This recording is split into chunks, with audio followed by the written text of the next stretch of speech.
नमस्कार दोस्तों, स्वागत है आपका अपने चैनल GK25 ट्रिक्स पर। आज की इस वीडियो में आने वाले एग्जाम्स जैसे MP पटवारी, इसके अलावा इंटेलिजेंस ब्यूरो और SSC के एग्जाम्स से रिलेटेड सामान्य जागरूकता के हम कुछ प्रश्न लेके आए हैं, जिसमें आपको 20 प्रश्नों का एक सेट मिलेगा। इसमें हम आपको सभी 20 प्रश्नों के बारे में बताएंगे। उसके साथ ही इससे जुड़ी हुई कुछ जानकारी भी रहेगी, जैसे शॉर्ट नोट। उससे आपको प्रश्न को समझने में और उससे जुड़ी हुई जानकारी, अगर आपसे इससे रिलेटेड कोई क्वेश्चन भी पूछा जाता है तब भी आप उसका आंसर दे सकेंगे। तो वीडियो को स्टार्ट करने से पहले अगर आप चैनल पर नए हैं तो चैनल को सब्सक्राइब कर लीजिए। आने वाली नेक्स्ट वीडियो के अपडेट के लिए बेल आइकन को प्रेस और वीडियो को लाइक करना बिल्कुल ना भूलिएगा। तो आइए स्टार्ट करते हैं जनरल अवेयर्स का फर्स्ट क्वेश्चन। तो पहला क्वेश्चन है, PV सिंधु को भारत के तीसरे सर्वोच्च नागरिक पुरस्कार पद्म भूषण से किस वर्ष सम्मानित किया गया। तो देखिए, प्रश्न में ही पहला एक क्वेश्चन है कि जो हमारा पद्म भूषण है वो क्या है, भारत का तीसरा सर्वोच्च नागरिक सम्मान है। ऑप्शन है 2021, 2022, 2018 या 2020। तो देखिए, PV सिंधु को भारत का जो पद्म भूषण है वो 2020 में मिला था। ऑप्शन 4 जो है राइट आंसर रहेगा। PV सिंधु को 2020 में भारत के तीसरे सर्वोच्च नागरिक पुरस्कार पद्म भूषण से सम्मानित किया गया। PV सिंधु बैडमिंटन विश्व रैंकिंग 2022 में 7वें स्थान पर भी है, तो आपको ये भी याद रखना है। आते अगले क्वेश्चन की ओर। दूसरा क्वेश्चन है, जनवरी 2022 में निम्नलिखित में से किस भारतीय कंपनी ने कॉमटेक को IT लिमिटेड CTC एक सॉफ्टवेयर समाधान और सेवा प्रदाता का 2620 करोड़ में अधिग्रहण किया है। तो हमें बताना है कि किस कंपनी ने CTC सॉफ्टवेयर समाधान सेवा को 2620 करोड़ में खरीदा है। ऑप्शन है Tata consultancy services, Infosys technology, Redington limited या टेक महिंद्रा लिमिटेड। तो देखिए, CTC जो को खरीदा है 2620 करोड़ रुपए में, वो है टेक महिंद्रा लिमिटेड, जो कि बहुत बड़ी कंपनी है। अब देखिए, टेक महिंद्रा लिमिटेड लातविया और बेलारूस में विकास केंद्रों के साथ कॉमटेक को IT लिमिटेड सॉफ्टवेयर समाधान सेवा को खरीदने के लिए सहमत हो गया। किसके साथ ये खरीदने के लिए तैयार हुआ है? लातविया और बेलारूस के साथ। वह इसे 310 मिलियन लगभग 2620 करोड़ में खरीदेगी। आते अगले क्वेश्चन की ओर। भारतीय फुटबॉल टीम के पूर्व कप्तान का अगस्त 2022 में निधन हो गया था, तो वो कौन थे? ऑप्शन है भरत छेत्री, रमनदीप सिंह ग्रेवाल, दिलीप तिर्की या समर बद्रू बनर्जी। तो देखिए, भारत के जो पूर्व कप्तान थे जिनका 2022 में निधन हो गया, वो है समर बद्रू बनर्जी, यानी चौथा ऑप्शन राइट आंसर है। भारत की फुटबॉल टीम के पूर्व कप्तान समर बद्रू बनर्जी, जिन्होंने 1956 में मेलबर्न ओलंपिक में देश को ऐतिहासिक चौथे स्थान पर पहुंचाया था, उनका अगस्त 2022 में निधन हो गया था। 2009 में उन्हें मोहन बागान रत्न से भी सम्मानित किया गया, तो ये भी याद रखिएगा, समर बद्रू बनर्जी। अगला क्वेश्चन है, भारत और डैश ने 22 अगस्त 2022 को दोनों देशों के बीच नाविक की सुगम आवाजाही के लिए एक समझौता ज्ञापन पर हस्ताक्षर किया था, तो वो देश कौन सा है भारत के साथ? ऑप्शन है ओमान, सऊदी अरब, मिस्र या ईरान। तो देखिए, जो ऑप्शन डी है ईरान। ईरान जो है, भारत और ईरान ने अगस्त 2022 में नाविक सुगम आवाजाही के लिए समझौता ज्ञापन पर हस्ताक्षर किए थे। अब देखिए, ईरान से जुड़े हुए, ईरान को जो है पर्सिया या फारस के नाम से भी जाना जाता है। आधिकारिक तौर पर इस्लामी गणतंत्र ईरान पश्चिमी एशिया का एक देश है। कहाँ का है? पश्चिमी एशिया। ईरान की राजधानी है तेहरान, मुद्रा है ईरानी रियाल, यहाँ के राष्ट्रपति है इब्राहिम रईसी और यहाँ की जनसंख्या लगभग 8.4 करोड़ है और यहाँ पर बोली जाने वाली भाषा जो है फारसी भाषा है। तो ये भी सब याद रखिए। आते हैं अगले क्वेश्चन पे। शिक्षा मंत्री धर्मेंद्र प्रधान ने किस शहर में जून 2022 में राष्ट्रीय योग ओलंपियाड 2022 और प्रश्नोत्तरी प्रतियोगिता का उद्घाटन किया है? ऑप्शन है गुरुग्राम, नई दिल्ली, मुंबई या भोपाल। तो शिक्षा मंत्री धर्मेंद्र प्रधान ने योग ओलंपियाड का जो उद्घाटन किया है वो किया है नई दिल्ली में। ऑप्शन दूसरा जो है राइट आंसर। यह 18 से 20 जून 2022 तक शिक्षा मंत्रालय और NCERT द्वारा प्रयुक्त संयुक्त रूप से आयोजित किया जा रहा है। योग ओलंपियाड में छात्रों द्वारा आसन, प्राणायाम, क्रिया, ध्यान आदि का प्रदर्शन किया जाता है। NCERT ने 2016 में राष्ट्रीय योग ओलंपियाड की शुरुआत की थी, तो ये भी याद रखिए। आते अगले क्वेश्चन की ओर। अगला क्वेश्चन है, किस राज्य या केंद्र शासित प्रदेश के राज्यपाल ने युवाओं को रोजगार प्रदान करने के लिए अप्रैल 2022 में एक पोर्टल अवसर लॉन्च किया? इस तरह के प्रश्न पूछे जाते हैं, तो इनको ध्यान से पढ़िएगा। ऑप्शन है जम्मू कश्मीर, पंजाब, अंडमान और निकोबार या मध्य प्रदेश। तो जो अवसर जो लॉन्च किया गया था वो जम्मू कश्मीर में किया गया था। Option first right answer.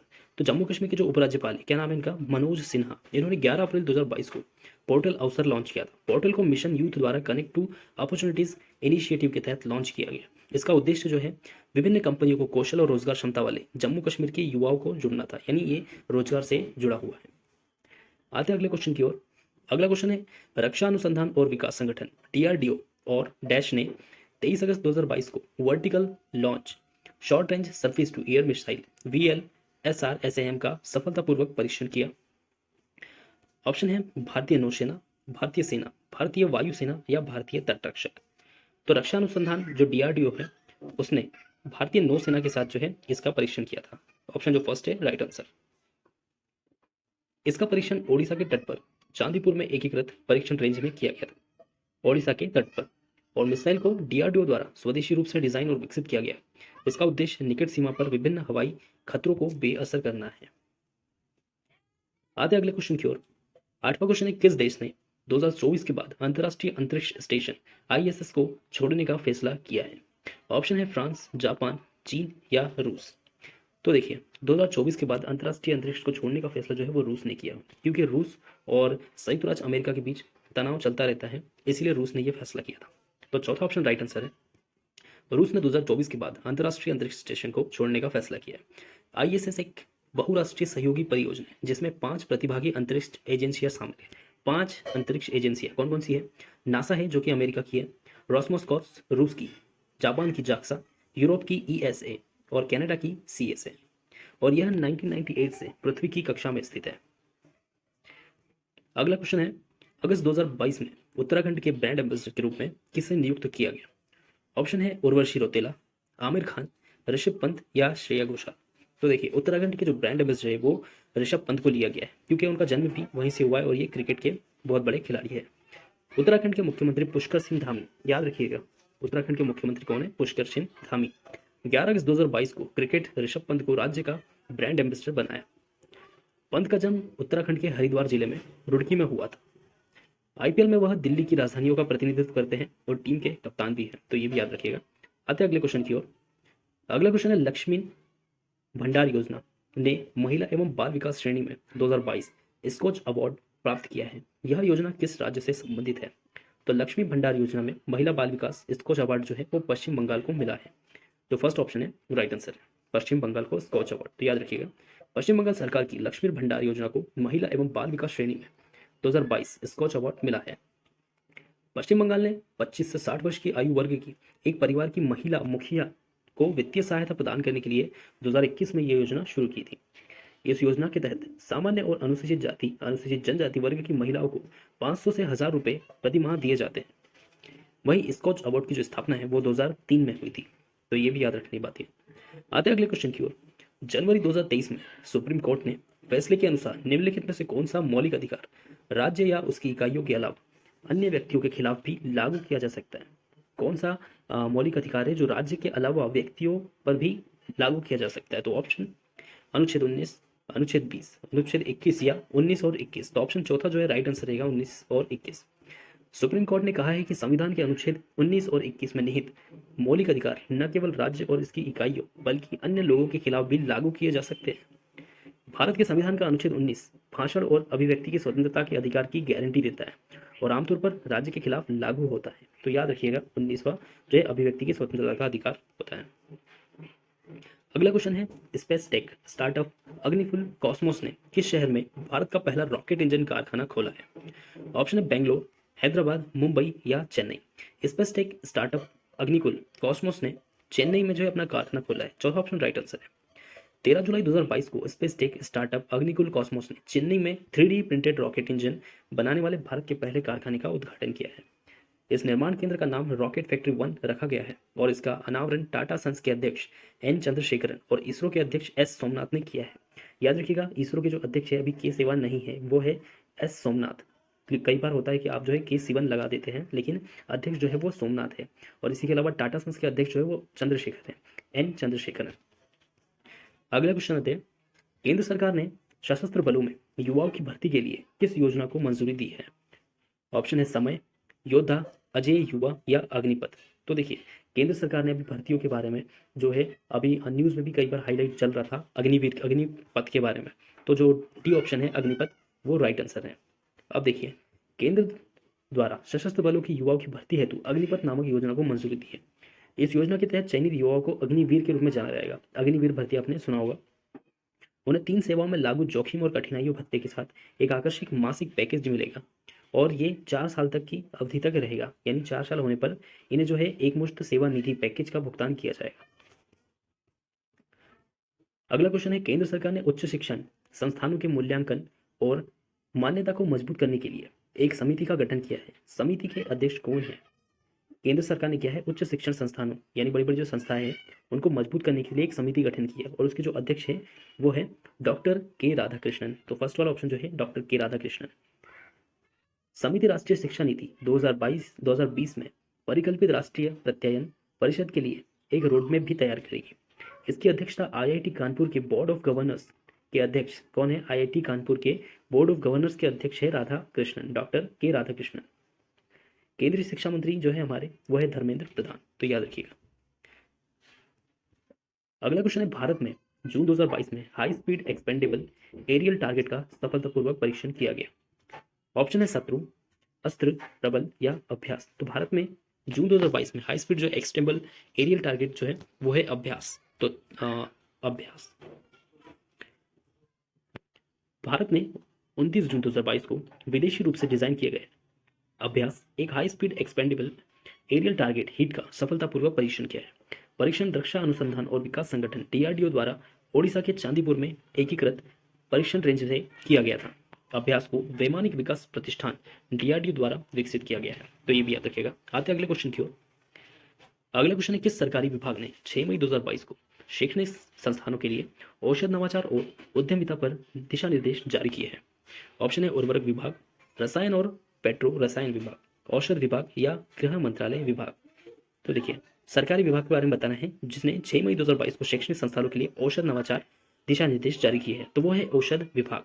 देखिए, जैसे क्वेश्चन में ही दिखाया जा रहा है औषध नवाचार, तो औषध नवाचार यानी औषध विभाग। औषध विभाग ने 6 मई 2022 को शैक्षणिक संस्थानों के लिए औषध नवाचार और उद्यमिता पर दिशा निर्देश जारी किए।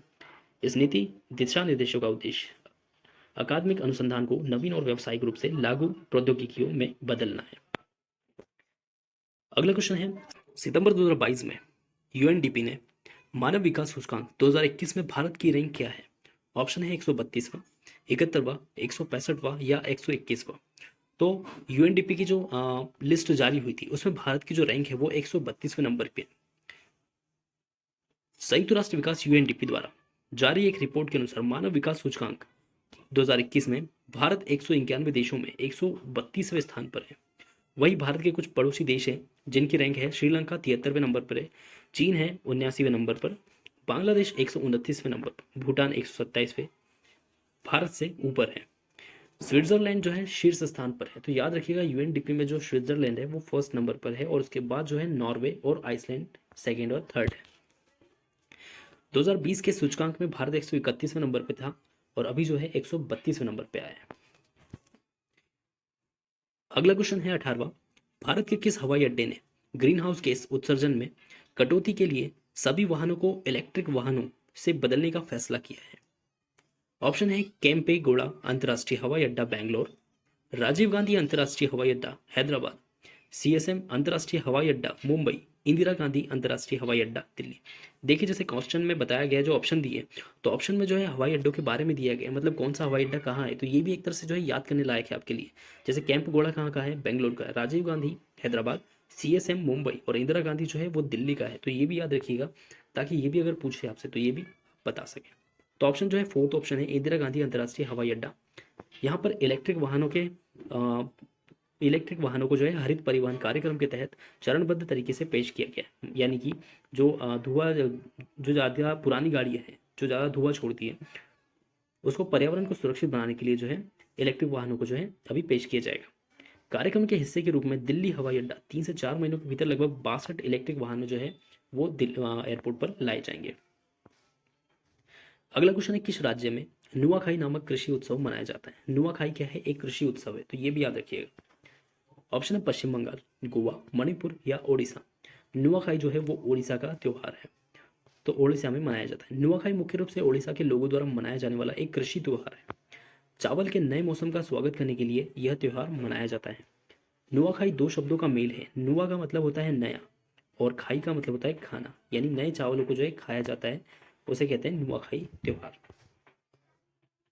और ये जो है गणेश चतुर्थी के अगले दिन मनाया जाता है।